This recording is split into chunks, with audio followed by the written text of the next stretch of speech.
Et voilà une critique qui arrive excessivement en retard. Le film est sorti le 13 septembre, mais je l'ai vu très récemment étant en vacances à l'époque, et comme ça m'a beaucoup plu, j'ai eu envie de vous en parler.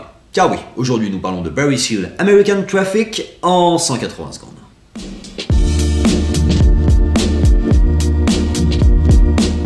Réalisé par Doug Liman et sorti le 13 septembre 2017, pilote chevronné, Barry Seal va mener une double vie travaillant pour la Sega et en même temps pour les dealers de drogue d'Amérique centrale durant la guerre froide.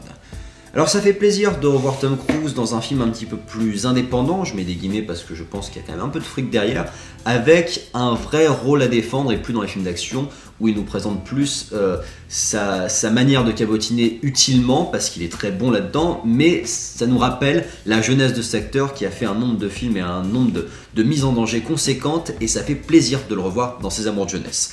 Et le film fonctionne très bien, parce que s'il s'est mis dans ce projet, c'est qu'a priori il était sérieux, et c'est le cas, qu'il a, lui, une grande part à défendre et qu'il a les épaules pour le défendre, et qu'en plus, on a de l'autre côté une réalisation que j'ai trouvée excellente, avec plein de petites fulgurances bien trouvées en termes de qualité d'image, en termes de montage un peu épileptique, un peu à la Guy Ritchie, mélangé avec du Lord of War, c'est assez joli, ça fonctionne bien, et puis surtout, on a une histoire vraie qui est géniale. C'est d'une absurdité fantastique, mais c'est une représentation parfaite de ce qu'est les États-Unis et particulièrement dans la guerre froide.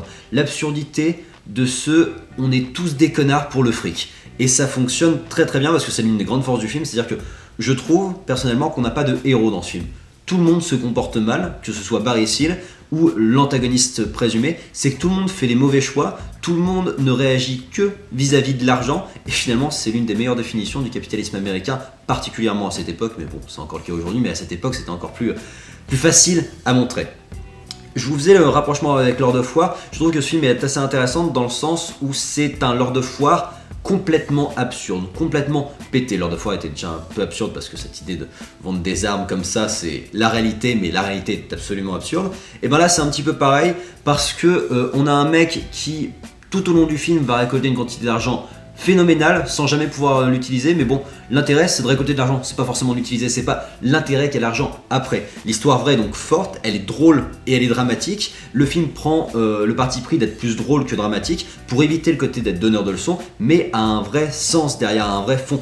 Et le fond, c'est ce que je vous disais, c'est le concept de ne suivre que des salauds qui ne sont attirés que par l'argent, et c'est un portrait de la success story des États-Unis. C'est dit dans le film, c'est formulé, mais ça se ressent tout le temps que la success story, qu'on considère quelqu'un qui a réussi juste sur la quantité d'argent qu'il a amassé et pas sur les manières d'avoir amassé cet argent.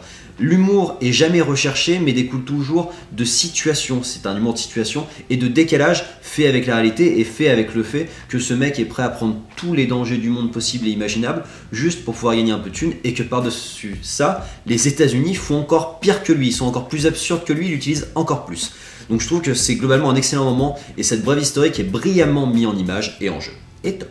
Et c'est tout pour aujourd'hui. Je vous rappelle que vous avez encore une SNES Mini à gagner en partenariat avec Game Spirit en repartageant l'une de nos vidéos. Toutes les informations seront en description.